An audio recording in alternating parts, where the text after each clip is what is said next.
साहब, अम्मा उजैब बेग, माली साहिम bag, inspector साहब, मुसव्वुर रहमान, सर्कस के मैनेजर साहब, नीदा फातिमा, आबा, खालाजान, सादिया परवीन, आबा, कामरान जम्मू। ड्रामा शुरू होता है अब। आइसलैंड में बर्फ की बर्फ होती है, वहाँ के लोग बर्फ के घरों में रहते हैं।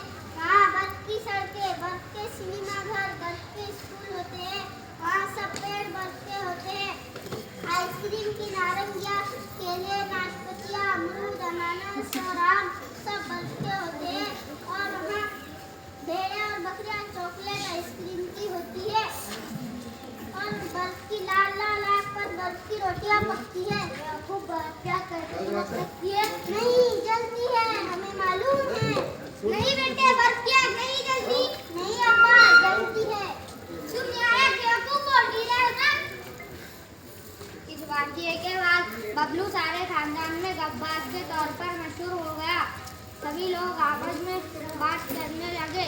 तभी अचानक बबलू अपने कमरे से दौड़ता हुआ आता है और दादी अम्मा की गोद में बैठ जाता है। ए बबलू, सोता क्यों नहीं? जा अपने कमरे में। नहीं। क्यों? शेर। कैसा शेर? शेर इतना बड़ा। कहाँ है शेर? हमारे पलंग के नीचे। फिर तुम झूठ बोले।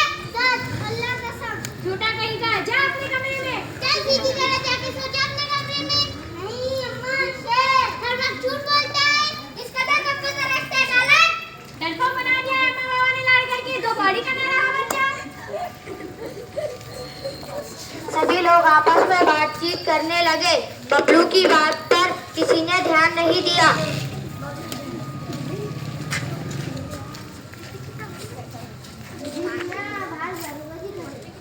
लोग पीछा ही नहीं छोड़ते, जान को लग गए हैं। अरे बुला बुला, ये इंस्पेक्टर साहब कैसी तकलीफ कर रहे हैं? वैसे सब खैरियत है, ये सर्कस के मैनेजर साहब है। आदाब, और आपसे मिलकर बड़ी खुशी हुई।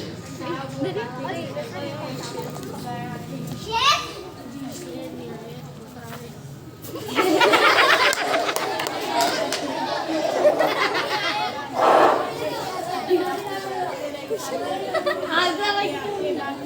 एक शेर घूमता हुआ देखा गया है। बाबा, शेर बबलू बबलू सच कह रहा था। हाय लोगों, मैंने बबलू मार डाला रे। शेर ने मार डाला छोटे से बबलू को, मार डाला।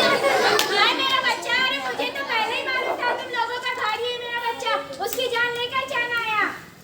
हाय मेरा नन्हा मुन्ना बबलू। शेर ने उसको चबा डाला। उसने डर मारा, कुछ आवाज भी नहीं निकाली।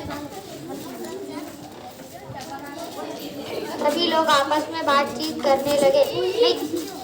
मैनेजर साहब, इंस्पेक्टर साहब सब मिलकर बबलू के कमरे में दाखिल होते हैं और बड़ी मुश्किल से शेर को पिंजरे में डालते हैं।